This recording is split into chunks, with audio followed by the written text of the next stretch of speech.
Chapter 29. These are the words of the covenant the Lord commanded Moses to make with the people of Israel in the land of Moab, besides the covenant that he made with them at Horeb. And Moses summoned all Israel and said to them, "You have seen all that the Lord did before your eyes in the land of Egypt, to Pharaoh and all his servants, and to all his land, the great trials that your eyes saw, the signs and the great wonders. But to this day the Lord has not given you a heart to understand, nor eyes to see, or ears to hear. I have led you 40 years in the wilderness.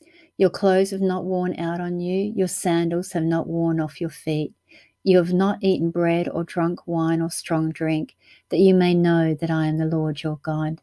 And when you came to this place, Sihon the king of Heshbon and Og the king of Bashan came out against us to battle, but we defeated them. We took their land and gave it for an inheritance to the Reubenites, the Gadites, the half-tribe of the Manassites. Therefore keep the words of this covenant and do them, that you may prosper in all that you do.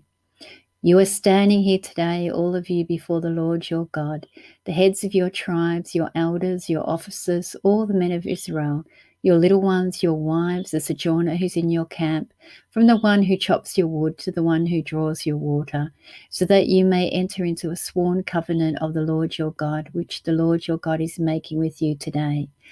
But that he may establish you today as his people, and he may be your God.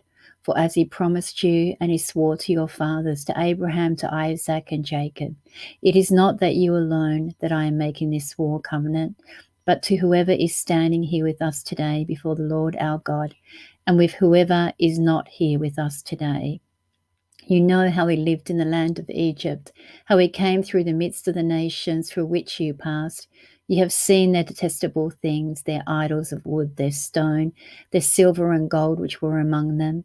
Beware lest you be among a man or a woman or a clan or tribe whose heart is turning away today from the Lord your God, and to serve the gods of those nations.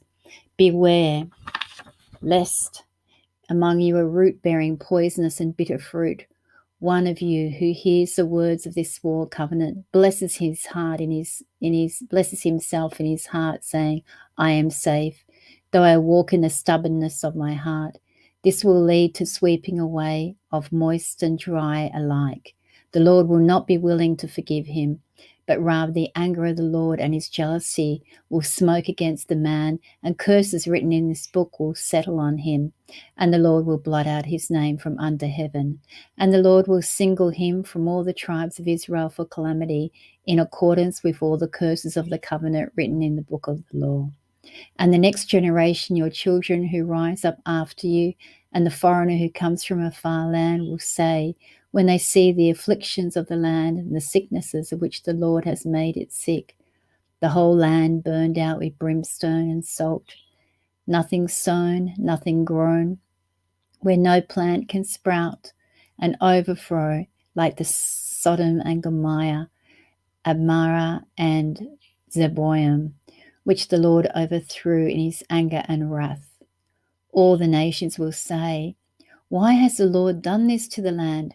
What caused the heat of this great anger? Then people will say, it was because they abandoned the covenant of the Lord, the God of their fathers, which he made with them, which he brought out of the land of Egypt, and went and served other gods and worshipped them, gods whom they had not known, who they had not been allotted to.